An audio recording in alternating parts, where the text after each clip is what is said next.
Heady city lights spill through panoramic windows. You almost taste the ambition in the air. That's where we meet Nathan Wallace, the archetype of a ruthless corporate titan. Sharp suit, sharper gaze, ruling the skyline from his skyscraper office. But tonight, his steely exterior cracks under the weight of an ultimatum. He's just been told that the multi-million-dollar merger he's spent months chasing his ticket to legacy and empire hinges on one absurd demand: he must be married. Cue the entrance of Emily Dawson, Nathan's executive assistant of 5 years.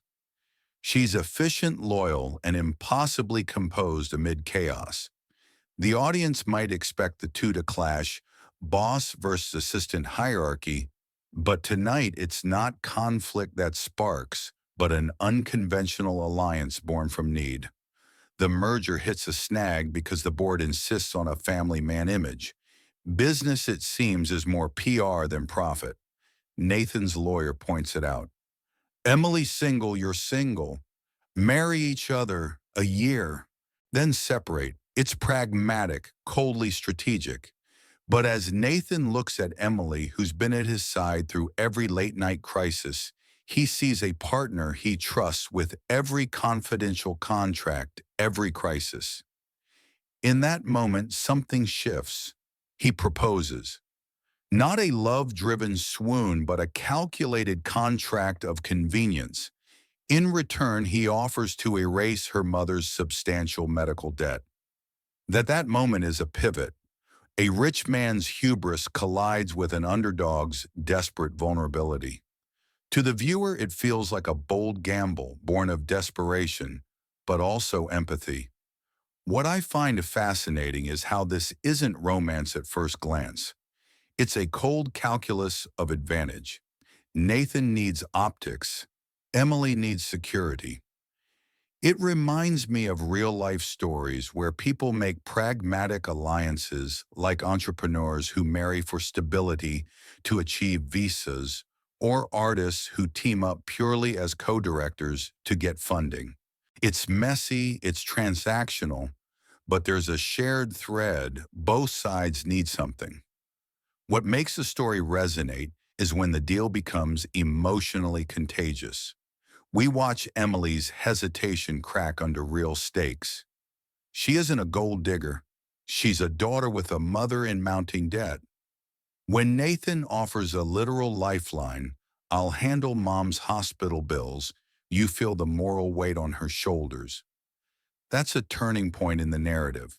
And that's where I love to pause and ask, how often do we make drastic decisions to help family? You don't have to be a millionaire's assistant to empathize with that. Maybe you've taken a second job, sold possessions, made life-altering moves for them. So they marry. No photos, no fanfare, no vows about love, just signatures and a polite peck that lasts under 20 minutes in a backroom courthouse. They emerge to flashing cameras. Gossip erupts: gold digger, wife, fake marriage trap. And Emily feels each accusation in her bones. When gossip paints her as the villain in one narrative, she becomes the hero in another, her own. That duality is the core drama here. Now let's stretch this into the midsection. Imagine at home in the penthouse, surrounded by silence that echoes louder than any applause. There's no chemistry, just cohabitation. Emily prepares coffee. Nathan barely notices. He's distant, and honestly, the coldness hurts more than the rumors. Realizing this, she pushes back silently, professionally. Later, at a board meeting, a senior exec taunts her and she stands up. "I am not here by accident," she says. That moment flips the power dynamic. And in boardroom diplomacy, words are weapons. It's a critical moment when Nathan sees her not as decoration, but as strength. And it's true in transformative journeys. The hero often gains empathy by witnessing the vulnerability of their partner. This isn't a flimsy love story trick. It's emotional intelligence in action. Midway through, a real-world anecdote fits. Have you ever seen a CEO stand up for an intern? Maybe a YouTube story of someone who fought for a colleague's well-deserved credit, even at personal risk. Those moments stick, and that's what this story's building toward. Because later, when Emily collapses in exhaustion from juggling work and stress, Nathan sits by her side, genuine concern, no corporate posture. That action speaks louder than any contract clause. When a distant CEO becomes bedside comfort, viewers catch a glimpse of transformation. What's more compelling is his internal friction. He doesn't know what to do with this genuine care, wasn't in the contract, wasn't negotiable, and yet here it is. That tension between certainty and surprise is the engine of it all. A gala scene magnifies that tension. An investor flirts with Emily. Nathan storms in calm but unmistakably angry jealous. This is not the cold deal maker. This is a man who feels. She confronts him. If it's just a contract, why does it bother you? He has no answer, and that silence speaks volumes. Narratively, it's brilliant, an unspoken truth like an arrow. When the climactic kiss finally occurs, there's no slow burn buildup. It's explosive, raw passion, tangled with regret. Then he pulls away, terrified of losing control. She leaves. He's left spinning. That fracture is typical in real love stories, the collision of need and fear. What I love about this chapter is how the consequences crack him. He loses her, the stability, the routine, the illusion. But more, he loses his center. Work becomes meaningless. The merger, his obsession, crumbles behind him. That is a lesson. Control fades when what you thought was everything suddenly feels hollow. Then comes the redemptive public moment. At a press conference, he discards the script. He says, "I love Emily." He owns the narrative. That's his soul lay-bare moment. And guess what? We've all secretly craved someone to do that for us. That kind of vulnerability from a powerful person feels revolutionary. Later, Nathan shows up at Emily's door with a real ring on one knee. Not for optics this time, it's personal. I love the symmetry. The first ring was oblivious cold. This one is deliberate, heartfelt. It's a classic story structure, but it works because of the emotional shifts that preceded it. Fast forward 1 year later. They have a baby. They've transformed the penthouse into a home. Soft laughter photos on the walls, a daughter who carries Emily's warmth and Nathan's eyes. He reflects, "I never thought I'd have this." She says, "Well, you do." Together they realize love isn't weakness, it's the most powerful strategy. But just because they found each other again doesn't mean everything was perfect. Far from it. Marriage, real marriage, not the paper kind, is messy. It requires more than presence. It requires presence of mind, of heart, of intention. And Nathan, though he had finally opened that door, still had years of emotional isolation to unlearn. Emily, for her part, wasn't just waiting around to be loved properly. She had tasted independence. She had made peace with walking away once. So now, even though she wore a real ring and carried his child, she kept her boundaries intact. She insisted on mutual respect, on shared decisions, on small rituals that built emotional intimacy beyond the grand gestures. She didn't want roses, she wanted honesty, and that's what made her extraordinary. In the weeks that followed their public reconciliation, they began doing the most radical thing two powerful, wounded people could do. They learned each other. They learned to argue constructively, to apologize sincerely, to laugh without needing to perform. Nathan, who once commanded rooms with silence, began leaving little notes in Emily's bag, reminders that she was not invisible anymore. Emily, who had spent years being self-sufficient, began to lean in just a little when she was tired and let someone else take care of her. That shift reminds me of countless real relationships where people begin as independent survivors only to realize that true strength lies in interdependence. A friend of mine, fierce, successful, single mom, told me once that it wasn't a man's money or power that moved her. It was the first time her partner said, "Go rest. I'll handle dinner, homework, and bedtime." That quiet reliability, that's what makes love last. So back to our story, Nathan and Emily slowly build a rhythm. The world still gossips.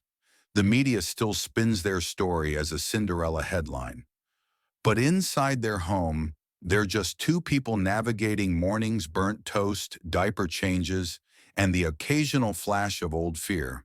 Every now and then, Nathan still flinches when he feels vulnerable. Emily still wonders if he'll retreat, but the difference now is they talk about it. They stay, they try again. One scene that perfectly captures their evolution happens on a rainy Sunday afternoon. Emily is curled up on the couch with their baby girl nestled against her chest, and Nathan, once allergic to domestic softness, is on the floor piecing together a wooden crib because he wants to build something that lasts. The metaphor writes itself. He tells Emily, "I never saw this coming." She looks at him and says, "Me neither." But maybe that's what makes it real. I want to pause here and reflect on that, because so many of us try to script our lives.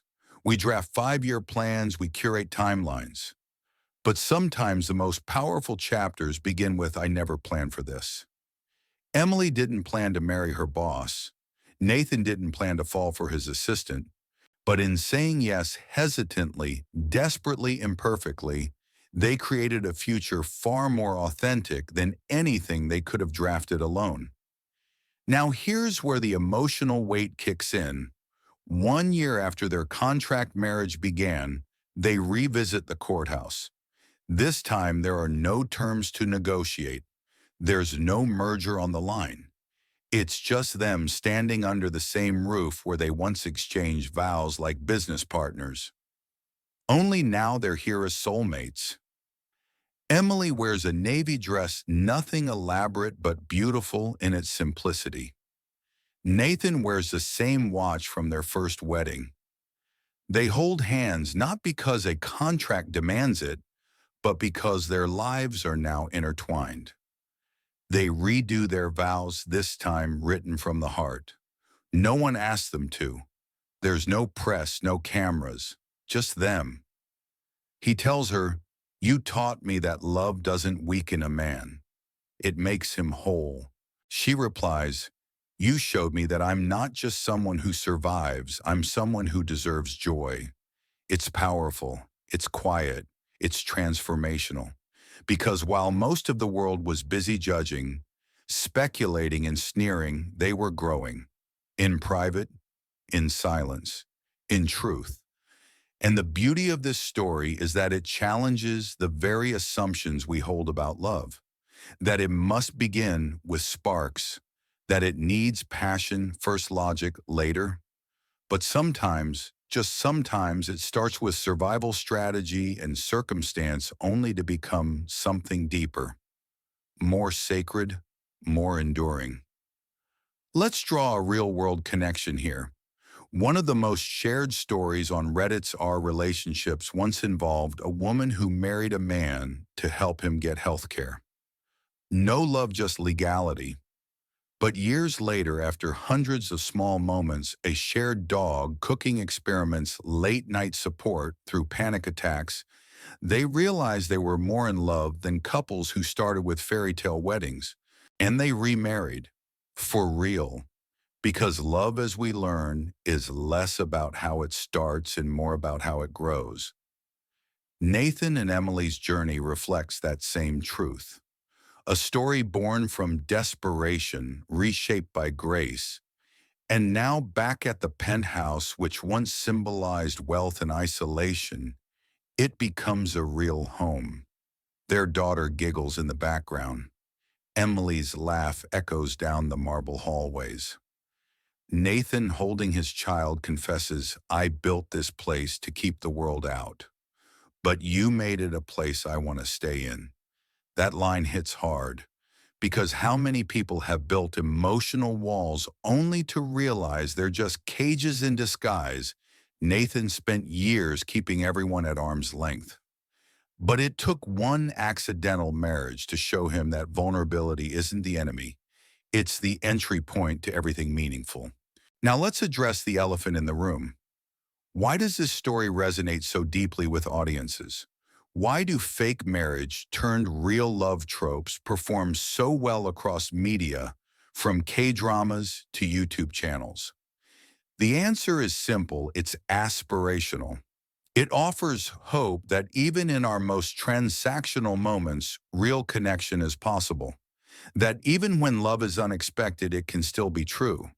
That even hardened people can soften.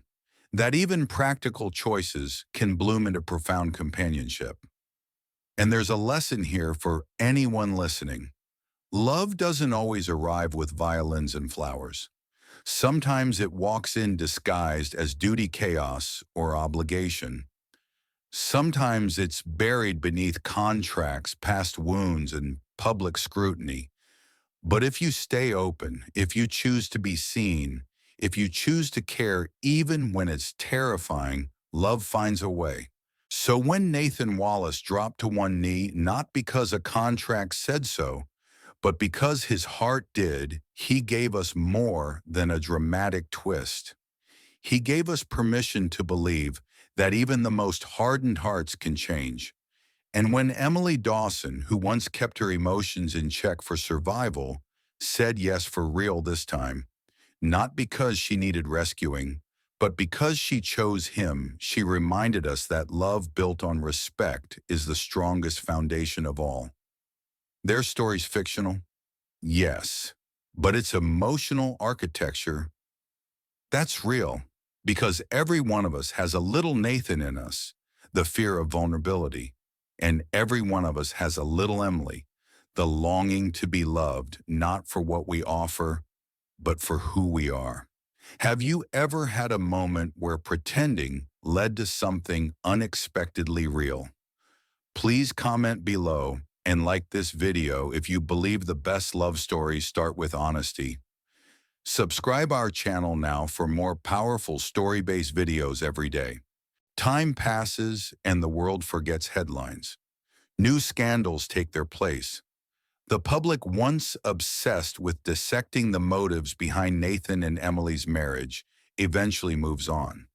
But behind the now closed doors of the penthouse, something far more important unfolds quietly, deliberately, beautifully. Parenthood changes them both. Emily, who once navigated boardrooms and gossip with a guarded grace, finds her strength deepening in motherhood. She discovers new dimensions of herself in late-night lullabies and early-morning cuddles. And Nathan, once a master of silence, who negotiated with cold efficiency, now finds himself undone by the tiny, fragile fingers of his daughter wrapped around his own. One morning, as sunlight spills across the nursery floor, Nathan watches Emily with their baby girl. She's humming softly, swaying gently, wearing a threadbare robe and a look of such contentment that it makes him pause. This, he realizes, is his new boardroom. This is his merger, his empire. And it doesn't run on strategy or contracts or market leverage, it runs on love. He walks over and kisses her temple unprompted, just because. She looks up surprised and smiles. "You okay?" she asks. He nods. "I'm more than okay. I'm finally where I belong." That line isn't just for her, it's for himself. For every version of him that once believed vulnerability was weakness, that love was a distraction, that relationships were just leverage in disguise. He had to unlearn years of fear, and love, real love, was the teacher. It brings us to the final lesson, the one this entire story builds toward. Sometimes what begins as survival turns into sanctuary. We don't always recognize love when it enters our lives, especially when it comes dressed in compromise, confusion, or even desperation. Sometimes love begins with a decision, not a feeling. Sometimes it hides behind tension, fights, long silences, or emotional detachment. But the beauty lies in what happens next, in what we choose when we're afraid, in what we fight for when we realize we might lose it. Nathan and Emily's journey teaches us that love isn't always poetic in the beginning. It's not always clean or convenient. Sometimes it's born in a courtroom with a handshake, not a kiss. Sometimes it's born in hospitals in moments of crisis or behind closed doors where no one is watching. But it's no less real. It also reminds us that people can change, that the coldest hearts can learn to love, that the most cynical minds can rediscover hope, that no matter how badly we've failed before, no matter how many mistakes we've made, it's never too late to become someone capable of love. And most of all, it reminds us that real love isn't found, it's built in the day-to-day, in the mundane, in choosing someone again and again, not because you have to, but because you want to. So if you're watching this and thinking about your own life, maybe you're single, maybe you're in something complicated, maybe you've sworn off love altogether, remember this, your story isn't over yet. Sometimes the love that changes everything walks into your life disguised as a challenge, a risk, or a deal you'd never wanted. But if you keep your heart open, just a sliver, you might be surprised at what grows. Nathan and Emily didn't plan to fall for each other. They didn't follow the usual path. But they ended up with something most people spend their whole lives chasing, not perfection, not fantasy, but something real. And that, dear viewer, is the kind of story we don't just watch. It's the kind we remember. So if this story stirred something in you, if it reminded you of your own journey, or gave you hope for something new, don't forget to like, share, and subscribe to Soul Stirring Stories. Because the most beautiful love stories, they're not always the ones we expect. They're the ones that choose us, even when we least believe we deserve them. And they remind us that sometimes love doesn't arrive wrapped in romance. It arrives wrapped in choice. Thanks for staying with us until the end. If this story moved you, made you think, consider sharing it with someone who might need it today. Subscribe our channel for more powerful stories about love, self-growth, and human connection, and turn on the bell so you don't miss the next emotional journey.